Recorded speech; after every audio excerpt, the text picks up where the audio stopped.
We're live. Live. All right. Uh, what's happening here? Okay, I guess I'm looking to make sure all the buttons are pushed. That's all set. Whatever's not done is not done, and I have to live with it. It's Tuesday night, January 19th, January 20th, January 20th, and the year is 2015. We're getting used to that saying that year. And this is our 23rd show. We did 22 in a row, and I thought, I was half thinking tonight, all right, it's our 23rd show, and I'm going to have to do it by myself. There's not going to be any Shane here tonight on the show. Shane had a busy day today. He had whatever he does. He's public speaking engagements, networking for mental health awareness. We're going to networking with that tonight. He's a busy man. He can't just be here at my beck and call because I need somebody to talk to. I was thinking about that though. I was thinking, how am I going to work this? Well, I'll do 15, 20 minutes. I'll just do 20 minutes and that's it. I won't do any more than that. And I'll just pretend that I'm talking to Shane somehow. But no, Shane showed up. Yeah. Hopefully you didn't rush back here and leave something on the table that you should have taken care of. And I didn't leave anything on the table, but I rushed back here because it's damn well cold outside. Yesterday, we should start out the Facebook. We had 24 likes. Hey, look, today we got 26 likes. Facebook is doing well. Get out there, tell your friends. Find our Random Thoughts with Random Access Facebook page. I was kind of lazy on the post today. I think only one or two things got posted. Talk about that in just a second.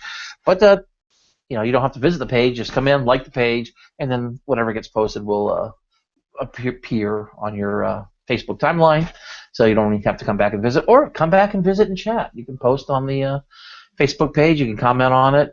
If you missed things, you can comment directly from your Facebook timeline without coming to the page. But come to the page, see what's going on. There might be some activities going on. Who knows in the future? It might get exciting. The Facebook posts are also connected to the Twitter account, Random Access, at Random Access, one word for Twitter, and that stuff gets tweeted out.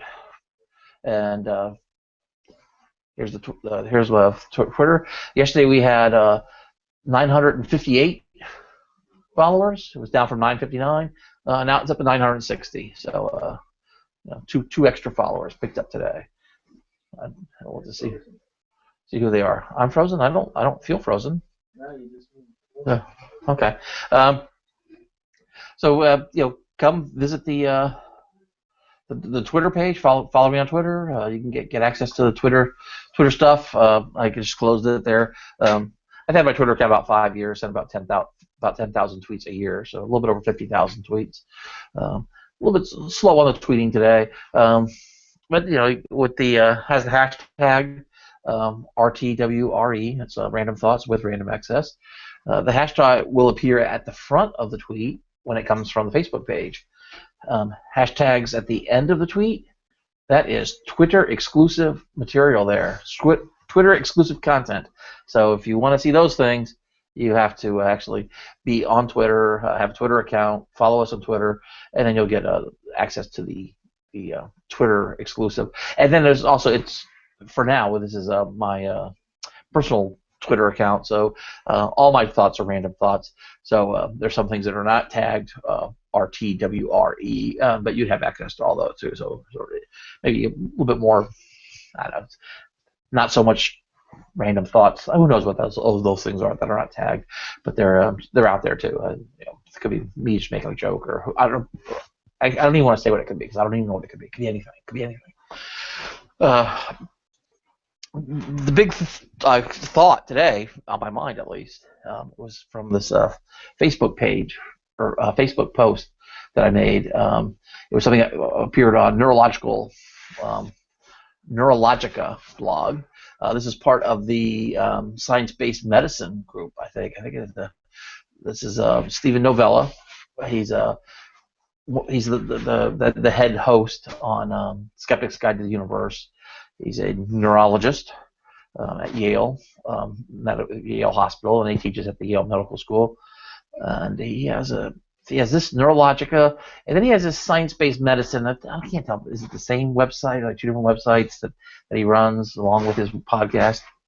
Whatever. But it makes me think about, and he called it science-based medicine is the phrase he uses, and I like that phrase.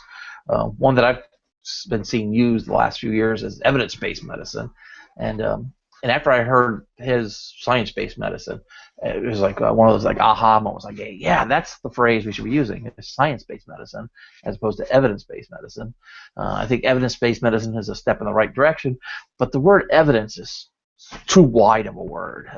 This is like that language handshake I like to talk about. We got thoughts in my head, thoughts in your head, and we agree on a language, which means we have to agree on what words to use, but we have to agree on what those words mean.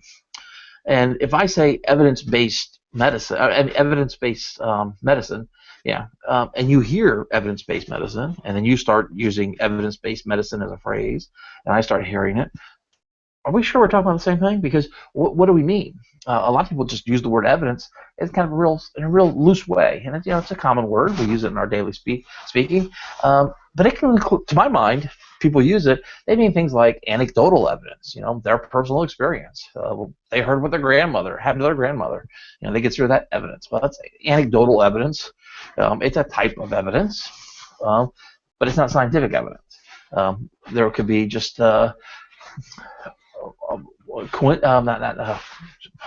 knew the words here. The anecdotal evidence, circumstantial evidence, that these are spurious patterns, correlations that we see in the world. The brain is lazy. I've talked about this. The brain is lazy. It's a pattern recognition machine. It tries to find a pattern. When it finds a pattern, it kind of starts slowing down a little bit because it likes that pattern, and it uses that pattern instead of trying to process extra data, and that's how you can fool people, because you set them up with a pattern. Magicians do this. They lull you into a false sense of security. That's exactly what that means. And then they pull some trick on you, and you miss it completely. You didn't even see what was happening because your brain was being lazy. It saw a pattern. It fell into a pattern. They made you think what they changed. They altered your perception. They fooled you. That kind of thing. But that's circumstantial evidence. That's a type of evidence, but it doesn't mean that it's scientific evidence. Courts will tell you that. So the statistical evidence, which is related to circumstantial evidence, where you kind of look for correlations. Well, correlation's not causation. The example that I like, and I was just talking with Shane about this before the show, but I think I even mentioned on the show before, is the ice cream and the drowning. Ice cream sales are strongly correlated with drowning deaths in the U.S. So, wow. So if I want to, attenuate, lessen drowning deaths, all I got to do is strongly regulate ice cream sales and get those sales way down, and then get the drowning deaths way down. Because there's a strong correlation. You can look at the data. I'm not making this stuff up. You can go see the data, and boy, they track exactly together. So it's pretty clear that all you got to do is control one of them, and it can control the other. Well, no. The correlation does not mean anything like that at all. A correlation is just kind of a red flag for you to look further. And a lot of evidence-based things, be they anecdotes or circumstantial evidence or just gut feelings, what you think you remember happening. Okay, those can be flags that can trigger further investigation. But those are not the kind of evidence that I don't want to use when I'm making medical decisions. Medical decisions, to me, need to come from sort of science-based. It's like, what does the science say here? What were the studies that were done? What did the studies show? A lot of them are very inconclusive, because a lot of them are preliminary. There's a whole series of types of medical studies that you can do, and you start. They can be very small. They can be they come in steps. You need other people to do it. You can't just do one medical study and say, oh, that proved it. Because one thing about science is you want somebody else to do it and get the same result. It needs to be repeatable. Because one of the things with like scientific studies, and not just medical, but scientific studies, is the low threshold for most studies is this like 95% confidence. So you have if I get a 95% confidence, then they'll make some sort of conclusions, and they'll say they talk about the p-value, but they're saying, how confident are we that our result actually does reflect reality? It isn't just a coincidence, because sometimes it's a coincidence. Do our results really reflect reality? And they'll come up with this confidence level of 95%, which sounds pretty confident. Except for when you some of these studies, you have to make sure that it wasn't a shotgun study. There was a famous shotgun study, I know they call it a shotgun study, done in Europe many years ago, where they looked at power lines near schools, and they wanted to see what the effects of power lines near schools were.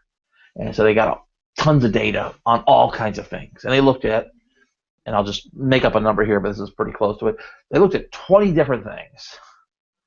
And they found one thing in there that was like, I don't know, children getting cancer, that there was these significant or statistically significant cancer clusters that were related to being near power lines. So here's a study. It proves it, 95% confidence, except for they looked at 20 different things. And when you look at 20 different things, the chance that 1 out of 20 of them, if you're only having a 95% confidence, a 95% confidence means you're wrong one time out of 20 would mean you're wrong 1 time out of 20. Well, if I look at 20 things and I'm looking at 95% confidence, you're going to find something that correlates. I mean, it's a coincidence. I mean, it's just so you have to watch out for these shotgun studies where they looked at too much data, like too many different things. Again, you could use it as a red flag, say, oh, we think that this might be true, that these power lines might now correlate strongly to cancer clusters. Well, then you have to go do that study separately and not be go looking at 20 different things. So a lot of times our study's focused enough so that somebody says, I'm going to look for this specific result, and then they look for it. If they just said, I'm going to look and see what I see, that's not a scientific study necessarily. I mean, in fact, it's not at all a scientific study. It's just a survey. It's just a what's out there kind of thing. It's hypothesis generating. It's like, oh, now I get a hypothesis because I looked at what was out there. I saw some pattern. I found a pattern that I thought I saw. Oh, I recognize the pattern. Well, it's not how it creates a hypothesis. That hypothesis has to be tested. It's not it's not a result. It's not a scientific result. It's evidence, and people might use it for evidence-based medicine. And when you look at a lot of evidence-based medicine, a lot of it does come from this just sort of like, it seems like it might work kind of thing, because we looked at some data and we tried to look for something and we found something. If you look for, humans are really good at this. Again, the brain's very lazy. If you look for patterns, you'll find them. The brain is a pattern recognition machine. It wants to find patterns. It will find patterns. It finds faces in grilled cheese. You know something's up. So what does that have to do with golden rice? No, that's up there, golden rice. So golden rice is this product scientists have been working on for since the 70s probably, certainly since the 80s. And it's high vitamin A content rice. And the golden color comes from the beta carotene, and the beta carotene is the precursor to vitamin A in the body. So carrots are, carrots are orange. They got beta carotene in them. You eat them, and if you have a vitamin A deficiency, then eating carrots can help you. And one thing that if you have a vitamin A deficiency, this is kind of tie some things together, like old wives' tales or things that you may have heard. If you have a low vitamin A deficiency, blindness is a real serious side effect of vitamin A deficiency. So eating carrots can prevent blindness by replenishing you and giving you vitamin A. Now, one thing that carrots won't do is if you don't have a vitamin A deficiency and you eat carrots, it's not going to help your eyes. You don't eat carrots to get great eyes. You don't get better vision from eating carrots. You don't save your eyes by eating carrots. Carrots are not magical eye-fixing things. If you have normal vitamin A levels, if you have low vitamin A levels, then what carrots do is they give you good vitamin A levels, and then now the vitamin A levels do all this nice eye stuff for you. But if you've got normal vitamin A levels, then eating carrots is not going to help you. So why does everybody think? So there's actually two reasons now that people think that carrots are good for your eyes. One of them is because they hear this vitamin A thing and they know about vitamin A and blindness, so carrots help with vitamin A. So but then there's World War II propaganda. There's the British were involved in. They had some sort. It was like a type of radar. It was early on radar, but they were able to use. I think it's a similar radio wave based, some sort of radar that was a little bit different than what had been other people had been using, and it allowed them to find targets at night that they couldn't otherwise find with a high probability. And there was one commander, one captain, and I should have looked his name up. Whitaker, Cunningham was his name. Captain Cunningham, but he was kind of like the poster boy too. And they did the English propaganda machine there sort of singled him out too. He was really good. He was like the chief, the bomb sighter guy. He had a farm upbringing, so they created this mythology around his upbringing that we grew carrots at home, and I grew up eating lots of carrots, and I have good eyesight, and now I can spot German targets in the middle of the night, and we can drop bombs. They published this story because they didn't want the Germans to be thinking like, how come the English are hitting targets so well at the middle of the night? They can't see anything. We have black. What are they using? Well, they're using Cunningham's eyes, his cat's eyes, and that was his nickname. I think his nickname might have been like his call sign was Cat's Eyes or something like that. Cat's Eyes Cunningham. Look it up. But he was the whole thing was just World War II propaganda. Like carrots could let pilots see at night, and there was even a whole thing to get kids to eat carrots. Part of that also had to do with, it's amazing how there was like a lot of carrots that needed to be eaten, and there was food shortages with other things, and so there were carrots that were available, so they wanted people to start eating the carrots. So all these things sort of work together, but it creates this mythology that's got to do with very little bit to do with science. There is some science there, and I've gone way off. I was talking about golden rice. So there's this golden rice, and people don't like it. People are protesting against it. Why? Because it's GMO. It's genetically modified organisms. Right? The SCO. And this is another one where I like to change the words a little bit. I like to think of genetically engineered versus genetically modified, because genetically modified to me is any kind of selective natural selection, or not natural selection, but human selection. We can breed gray wolves into dogs. I mean, that's they're genetically modified. We modified the genetics. We didn't go in and do it in a lab, and we didn't engineer it. We just did it with breeding. So I wouldn't necessarily think that was engineering. Well, this rice has been genetically engineered. They did careful stuff. They're pulling genes out. They're putting genes in. They're making the rice do something that it doesn't normally do. That wasn't through manipulation of existing genes to get the vitamin A. I mean, I think they went in there and they put in these genes to have it make the beta carotene that it wouldn't normally be in rice. And that's why rice isn't normally this golden color. It's rice is whatever color. So this is genetically modified, it's genetically engineered, and people get a little oogie about that. You're making Franken food, they call it, right? So, but what's the concern? Is there really a concern? Is there really an issue with these companies doing this? Monsanto is the big company that everybody hears about, and of course they're a big evil corporation, and their pesticides are killing bees. I don't know. I hear that. I think I've read enough stuff that I don't necessarily believe that that's true. Bees are dying, and pesticides might be involved. And I think it's like nicotine-based pesticides, or some nicotine derivative that might be adding to this colony collapse disorder or disease disorder, CCD. But the bees are a serious issue, though. We need bees. Our fresh fruits and vegetables come from 30% in the U.S. comes from bee pollination. Okay, I've been going on for a long time, rambling away. I look frozen on the camera here too. I've seen my audio looks frozen too. So maybe nothing's happening. Could be just slow internet. But I think it's a good time for me to slow down, stop, take a breath, and let Shane talk, and maybe his will kick in, and maybe his will ring, because maybe it's me that's just broken at the moment.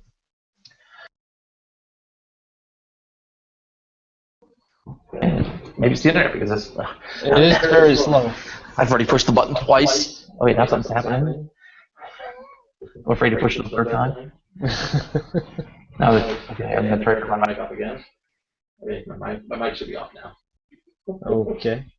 From what it is that you were saying, and I didn't catch it all, but what you were talking about, how that we have not necessarily accurate perceptions of what works for us. And like when you were talking about, carrots and eyesight and so forth, it's like really need to get what the actual fact is in order to move forward and be effective. I think we were just having that discussion, is the fact that in a different subject, that a lot of people like to move forward on things. It's sort of like, for me, I used to do it all the time, was action reaction, and very rarely was it action done to me think about it, then react. It was always action reaction.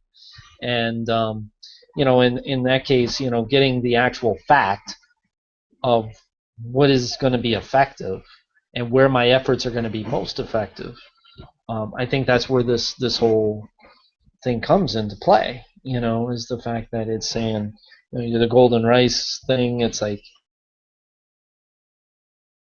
this is something that's not real. It's something that is worth pursuing and worth finding out about.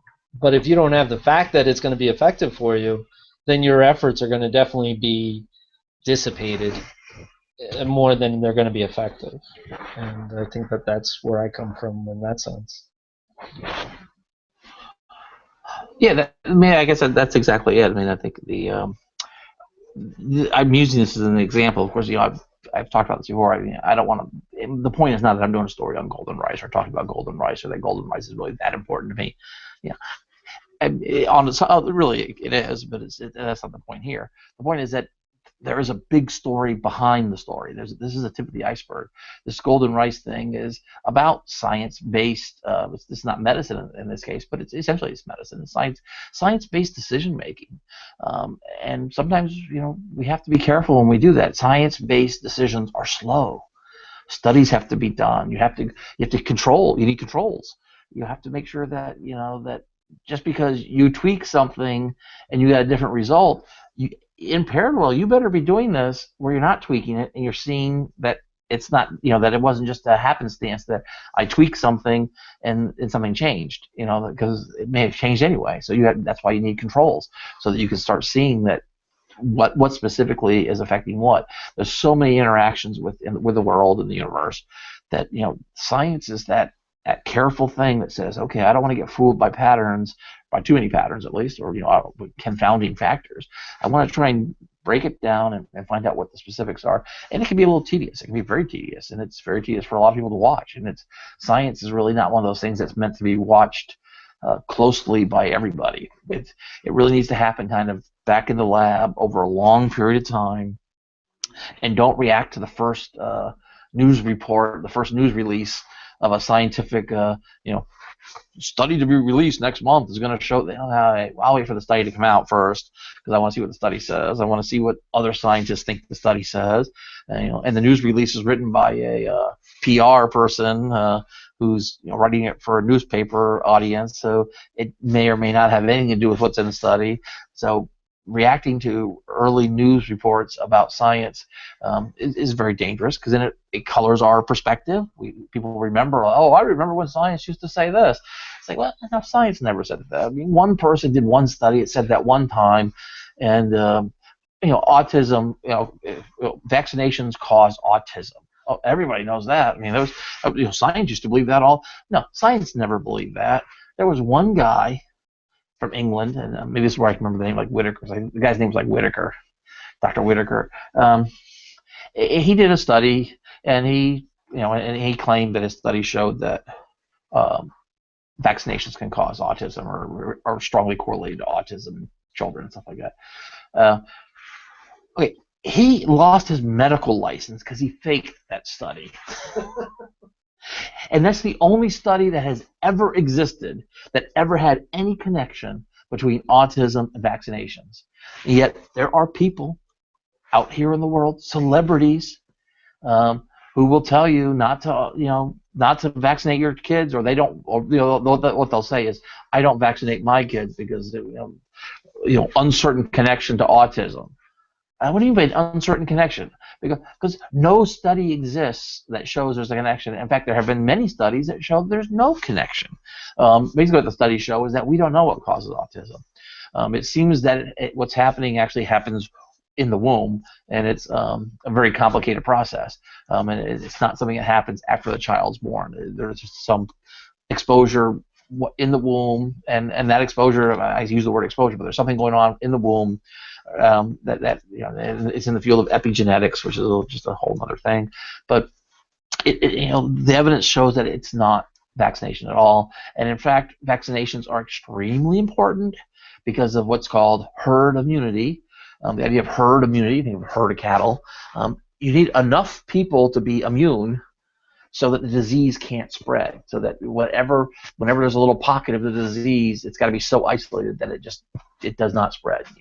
Not everybody has to be immune, but there's got to be a level of immunity that protects the herd.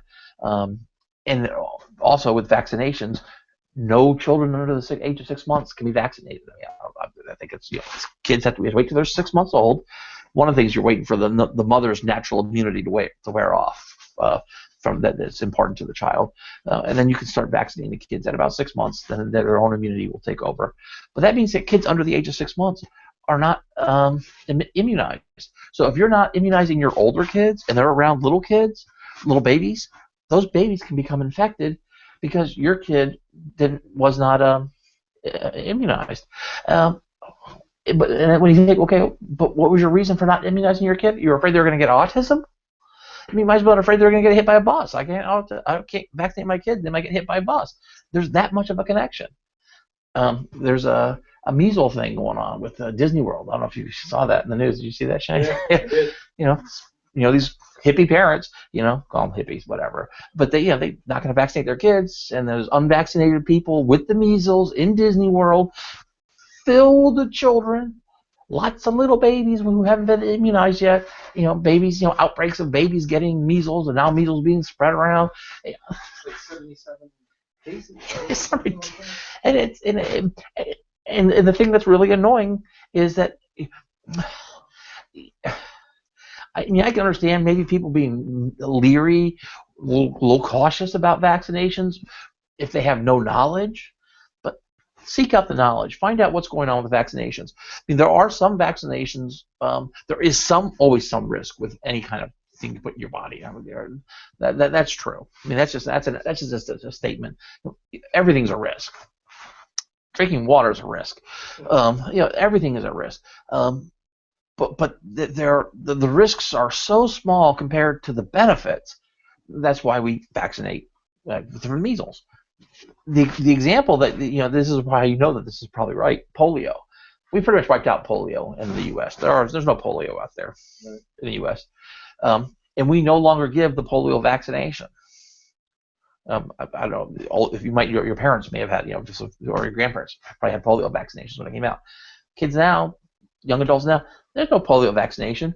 One of the reasons is the risk associated with polio vaccination, which is almost zero, is actually much bigger than the risk of getting polio because we wiped it out. So it's like we don't give polio vaccinations for that reason. Because the risk actually outweighs the benefit at this point. Well, with things like the measles, we're nowhere near there. Measles are that much of an issue, and the risk is so small that yes, okay, if we immunize everybody, there's a chance one child will die from measles if we vaccinate everybody. But the flip side is if we don't, then 77 kids are going to die from measles. So that's the thing. What risk reward, and managing risk. The medical profession is pretty good about this. They want to manage the risk, and it's not big pharma is not trying to push vaccinations. If they were, we'd all be getting polio vaccinations. Of course, they do push them because they are trying to sell them, trying to make a profit. But they don't do it to the point where they're going to try and wipe us out. I guess here I am talking, and you're frozen, and it's actually on you still. So we're just making it really. Oh, you're kidding me. Actually, he wasn't frozen. That's Shane. He doesn't move. It's been a long day. Because that's the thing. I almost get used to it some nights, but with the way the screens are set up here, the screen I'm looking at is the one that gets broadcast. But and when Shane comes up, and now I'm looking at the screen, I'm seeing Shane, I'm talking to Shane in the screen. It feels natural, Man, not realizing that. I'm talking to you.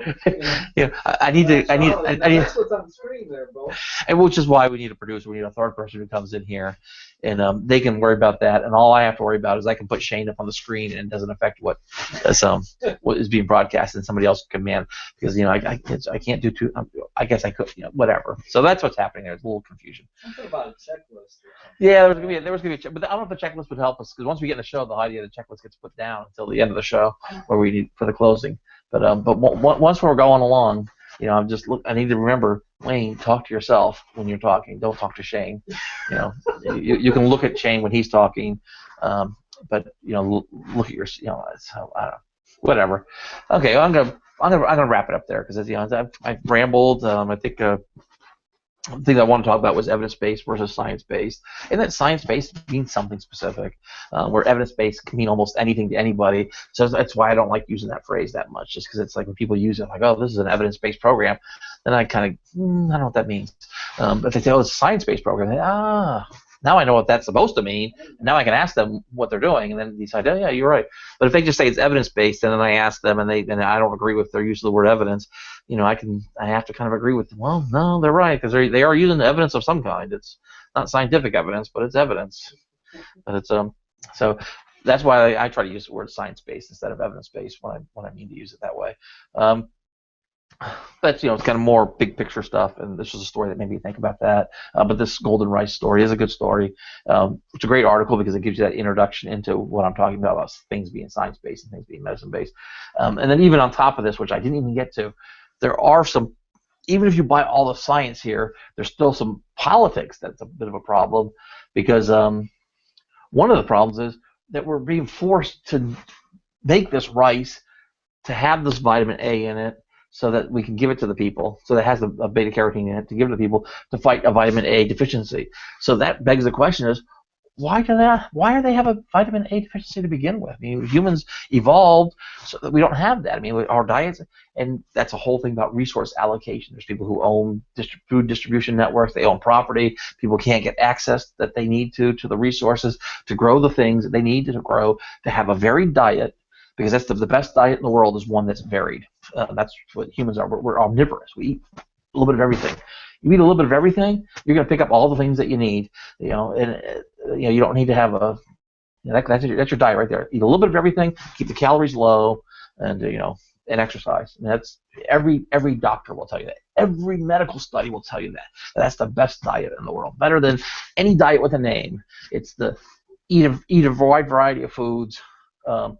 Limit your, monitor your calories so that you know how much you're taking, how much you're burning, and that's all you do. And no diet beats that. There is no diet that does better than that. In fact, in any study, there's, when they do these studies across the board and they rate this, boom, boom, boom, that's the one that always comes out best every single time, because it's the one that was developed by evolution, billions of years to figure out how to feed a human. When we start changing what a human is, maybe in the future, now we might need to come up with specific diets to fit how we genetically modify humans. But humans, as we exist now, modified by evolution, the best diet for us is the diet that we evolved to eat. That's just, what a big surprise. Okay, you got me talking about a couple different subjects there, maybe a couple different shows, ideas for shows. I guess we're going to wrap it up here. Sorry you didn't get to hear Shane very much tonight. It was me rambling. You did get to look at him. I think, maybe unless the camera was frozen. No idea how this show went, audio, video-wise. We're going to find out in a few minutes because we're going to watch it. Catch us on the feedback line. That's good in the U.S. and Canada, 1-5-189-666-175. 3 to 4 o'clock during the week. 3 to 4 during the week, 3 to 5 on weekends, 11 to midnight every night after the show. Feedback line, give us a call, answer it, talk to you. Tell us what's going on, or you can leave a message if you call when the line's closed. Catch us on Facebook, catch us on Twitter, catch us on Google, catch us on YouTube.